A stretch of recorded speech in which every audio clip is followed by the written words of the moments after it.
quelqu'un a laissé un commentaire sur une de mes vidéos la semaine dernière, et je n'arrive pas à m'en défaire. Il a écrit « Après avoir vu ça, je regarde ma pile de compléments alimentaires à $100 et je ressens une douleur physique.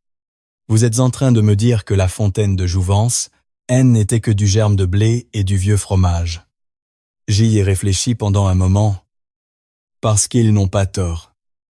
Pas entièrement. Des milliards de dollars circulent chaque année sur le marché des compléments anti-âge, des milliards. Tout cela repose sur des mécanismes que la plupart des acheteurs ont jamais réellement étudiés. Sur des études que la plupart des gens zen ont jamais consultées, le contenu qui traite de ces composés, les podcasts, les critiques, les déballages des influenceurs. Presque rien de tout cela ne pénètre à l'intérieur de la biologie. On nomme le composé. On nomme la célébrité. Qui le prend? On vous donne le prix. Et cela s'arrête là. Êtes-vous en train d'acheter des compléments alimentaires ou une promesse sans fondement? En France, nous croyons en la vérité. Et aujourd'hui, cette vérité risque de vous faire mal ou de vous rendre plus riche. Voici ce qui change aujourd'hui. David Sinclair, professeur à Harvard. Un des scientifiques les plus cités de la planète. Prend du N chaque matin. Il a déclaré publiquement qu'il pense que nous sommes la dernière génération qui acceptera le vieillissement comme une fatalité. C'est une affirmation extraordinaire. Mais voici ce que presque personnes aborde. Pas le complément. On pas la marque. Mais interrupteur biologique réel que le NMN essaie d'activer. Et si la science dit que cela fonctionne vraiment? Et voici la partie sur laquelle je m'interroge. Celle qui m'a vraiment poussé à faire cette vidéo.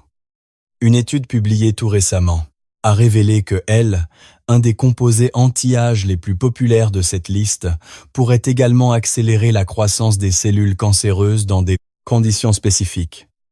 L'industrie des compléments alimentaires a gardé le silence. La plupart des créateurs de contenu n'y ont pas touché. Et la raison pour laquelle ils ne l'ont pas fait et pas que ce soit faux, c'est que la biologie est complexe. Et la complexité ne fait pas vendre des gélules. Aujourd'hui, nous allons couvrir 3 composés qui sont véritablement à la frontière de la science anti-âge, le NMN et la voie du NAD+, la spermidine et l'autophagie. Les peptides. À la fin de cette vidéo, vous comprendrez ce que chacun de ces composés demande réellement à vos cellules de faire. Parce que dit le marketing. Mais la biologie, vous comprendrez exactement ce que disent les preuves pour chacun des, y compris la question du cancer. Afin que vous puissiez prendre une décision éclairée par vous-même, commençons par le problème de fond. Le marché mondial des compléments anti-âge a dépassé les 60 milliards de dollars de valeur cette année. 60 milliards. Et pourtant, la grande majorité du contenu qui alimente ce marché se résume à 3 choses. C'est soit une interview de podcast où un fondateur parle de son propre produit, soit une critique de produits classiques, soit un influenceur tenant un flacon et affirmant qu'il se sent incroyablement bien. Ce que presque personne y fait, et c'est le vide que cette chaîne cherche à combler. C'est aller explorer à l'intérieur du corps humain. Nous devons regarder ce que ces composés demandent réellement à vos cellules au niveau moléculaire. C'est une question bien plus profonde que de simplement demander si un complément fonctionne. C'est celle qui vous donne les informations nécessaires pour décider par vous-même. Voici pourquoi l'approche privilégiant la biologie est essentielle dans la pratique. Le marché des compléments alimentaires ne se régule pas lui-même sur l'efficacité. Dans la plupart des pays, les compléments sont surveillés pour leur sécurité à un certain degré, mais absolument pas pour leur efficacité clinique, Une entreprise peut tout à fait vous vendre une gélule contenant une substance qui a montré un effet intéressant dans une culture de cellules ou dans des études sur des rats. Elle décrira ensuite ce mécanisme sur l'étiquette en utilisant un langage scientifique précis, tout en évitant légalement d'affirmer que cela produira le moindre résultat dans votre corps. Ce langage technique, c'est le marketing. Les données réelles sur les résultats, si elles existent, sont souvent cachées dans des rapports scientifiques que la majorité des acheteurs ne consultera jamais. Il existe un fossé immense entre une réaction observée dans un laboratoire et la réalité biologique humaine. Comprendre le mécanisme d'action ne vous dit pas si quelque chose va marcher sur vous. Cela vous indique seulement quelles questions vous devez poser. Il faut savoir quelle dose serait nécessaire pour que le mécanisme active. Quelle est la méthode de livraison? Dans quel tissu le mécanisme opère? Et si cette méthode de livraison peut, elle, l'atteindre? Il faut aussi vérifier si les preuves cliniques concernent une population qui vous ressemble en termes d'âge ou de santé métabolique. Ce sont ces interrogations qui séparent une décision d'achat, réfléchie d'une décision impulsée par une publicité. Les entreprises jouent sur la complexité pour vendre, car la vérité est souvent trop compliquée pour faire vendre des gélules. Elles utilisent des mots savants pour créer une illusion d'autorité, mais la réalité, des preuves humaines, reste souvent un grand mystère dissimulé derrière des termes techniques impressionnants. Parlons maintenant du composé qui a suscité plus d'attention scientifique sérieuse que n'importe quel autre dans ce domaine. Le NMN signifie nicotinamide mononucléotide. Voici la chose la plus importante à comprendre avant toute chose. Le NMN et pas le NAD+ lui-même. C est un précurseur, une brique de construction. Lorsque vous prenez du NMN, votre corps doit le transformer en NAD+, grâce à une série d'étapes enzymatiques, principalement via des enzymes appelées N, M, N, A, T, à l'intérieur de la cellule. Vous pourriez vous demander pourquoi ne pas simplement prendre du NAD+ directement. La réponse tient en un mot: la biodisponibilité. Le NAD+ est une molécule trop grosse. Elle ne traverse pas efficacement les membranes cellulaires. En le prenant par voie orale, la majeure partie est décomposée avant même d'atteindre les cellules qui en ont besoin. Le NMN est plus petit. Il pénètre plus facilement dans les cellules et y est converti sur place. Pour comprendre l'importance de ce processus, il faut regarder vos mitochondries. Chaque cellule de votre corps contient des centaines, voire des milliers de mitochondries. Ce sont les usines responsables de la production d'adénosine triphosphate, ou ATP, la monnaie énergétique que votre corps utilise pour tout. Chaque battement de cœur, chaque signal neuronal, chaque contraction musculaire, tout repose sur l'ATP, et la production d'ATP dépend d'un processus appelé la chaîne de transport des électrons. C'est là que le NAD+ devient critique. Il agit comme le transporteur essentiel des électrons une étape à l'autre de cette chaîne. Sans un taux adéquat de NAD+, la chaîne se brise. La production d'énergie chute et vos mitochondries, déjà soumises à un stress oxydatif croissant avec l'âge, commencent à échouer dans leur mission principale. Voici le chiffre qui devrait vous interpeller. Entre 40 et 60 ans, vos niveaux de NAD+ chutent d'environ 50%. Ce N n'est pas une baisse graduelle ou imperceptible. C'est une réduction de moitié. C'est l'ampleur de cet appauvrissement que le NMN est censé corriger, mais il existe un mécanisme derrière cette chute dont presque personne ne parle, et cela change totalement la façon de voir la supplémentation. Il existe une enzyme appelée CD38, Sa fonction est de consommer le NAD+. L'activité de cette enzyme augmente de manière spectaculaire avec l'âge. Cette hausse est en grande partie alimentée par l'inflammation chronique de bas grade que produit le vieillissement, ce que les scientifiques appellent inflammaging.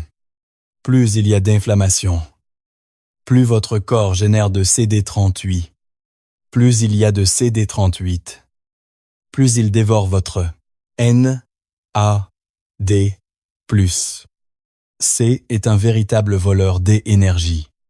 Un taux plus bas de NAD, plus réduite alors est l'activité des sirtuines, ces protéines de longévité qui protègent votre ADN. Quand les sirtuines sont moins actives, la régulation de L et inflammation S affaiblit, ce qui génère encore plus désinflammation. La boucle se nourrit d'elle-même. Cela signifie que produire simplement plus de NAD, plus en prenant du NMN, peut ne pas suffire si le drain causé par L, enzyme CD38, reste grand ouvert. C'est comme essayer de remplir une baignoire sans fermer le bouchon. Certains chercheurs suggèrent que bloquer L, enzyme CD38, est aussi crucial que augmenter la synthèse du NAD+. En France, nous aimons les solutions naturelles et élégantes.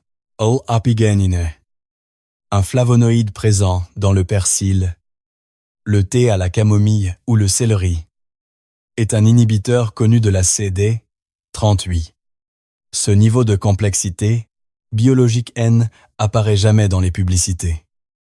Mais il est pourtant essentiel pour ne pas gaspiller votre argent. Passons maintenant au deuxième pilier de notre exploration. Autophagie. Ce mot vient du grec et signifie littéralement se manger soi-même. Derrière ce terme se cache le système de recyclage, le plus sophistiqué de votre corps. Vos cellules produisent en permanence des protéines endommagées et des débris. L'autophagie est le processus par lequel vos cellules identifient ce matériel usé. Elle enveloppe et le décompose pour qu'il soit réutilisé. Yoshinori Ohsumi a remporté le prix Nobel de physiologie ou de médecine en 2016 pour ses travaux, caractérisant ce mécanisme. Pour comprendre pourquoi le déclin de ce processus est si grave, imaginez que votre ville cesse soudainement de collecter les ordures. Les déchets s'accumuleraient partout. Très vite, les systèmes commenceraient à faillir. Non pas parce qu'ils sont cassés, mais parce qu'ils sont obstrués. C'est exactement ce qui arrive à vos cellules lorsque l'autophagie décline. La spermidine a la capacité spécifique d'induire cette autophagie. La spermidine est une polyamine présente dans chaque cellule vivante sur Terre. Votre corps en produit naturellement. Mais ces niveaux diminuent avec les années. Les sources alimentaires sont réelles. Le germe de blé contient les concentrations les plus élevées. Environ 200 à 240 nanomoles par gramme. Le fromage affiné, en particulier le parmesan, est également très riche. Mais voici où la biologie devient complexe. Il existe une complication majeure. Les polyamines sont également présentes à des niveaux très élevés dans de nombreuses cellules cancéreuses. Les cellules qui se divisent rapidement ont un besoin vital de polyamine pour leur croissance. Une étude récente a montré que la spermidine sous forme de complément pourrait accélérer la croissance de cellules cancéreuses déjà établies. Cela ne signifie pas que la spermidine cause le cancer, mais cela montre que la relation est nuancée. Dans un tissu sain, l'autophagie est protectrice. Moi ici, une tumeur est déjà là. Le décor change. Et l'étude de Graz a trouvé qu'un apport alimentaire élevé en spermidine était associé à une mortalité plus faible, mais ils agissaient de spermidine provenant de la nourriture et non de compléments. Abordons maintenant les peptides. Un peptide est une chaîne courte d'acides aminés. En général, On parle de chaînes de 2 à environ 50 acides aminés. Au-delà de 50, on entre dans la catégorie des protéines. Les peptides agissent comme des signaux moléculaires, comme des lettres d'instruction envoyées à vos cellules. Et l'insuline est un peptide de 51 acides aminés. Les médicaments actuels contre l'obésité sont aussi des peptides. Dans le monde de la longévité, le BPC157 et L1D, plus cité. Ces données sur les rongeurs sont impressionnantes, mais les preuves humaines sont encore anecdotiques. L-épitalon, un peptide développé en Russie, est censé protéger la longueur de vos chromosomes. Voici le problème central que le marketing ignore. Le mécanisme de livraison. Lorsque vous avalez un peptide par voie orale, votre système digestif le détruit. Votre acide gastrique transforme ces peptides en simples nutriments sans message biologique. La vaste majorité des peptides par la bouche est dégradée avant d'atteindre le sang. C'est et pourquoi les applications sérieuses utilisent des injections sous-cutanées. Utiliser des peptides en gélules est souvent une perte d'argent. Il existe une distance abyssale entre la souris et l'homme. Nous avons à prolonger la vie des souris avec des centaines d'interventions. Mais nous l'avons fait avec très peu chez l'homme. Les souris vivent 2 ans. Les humains vivent 80 ans. Une intervention chez une souris peut ne pas se traduire chez l'homme. Les souris ont un taux métabolique environ 7 fois plus élevé que celui des humains. Leur renouvellement du NAD+, et leur rythme d'autophagie fonctionnent à un tempo beaucoup plus rapide. Et l'histoire du resveratrol est un avertissement.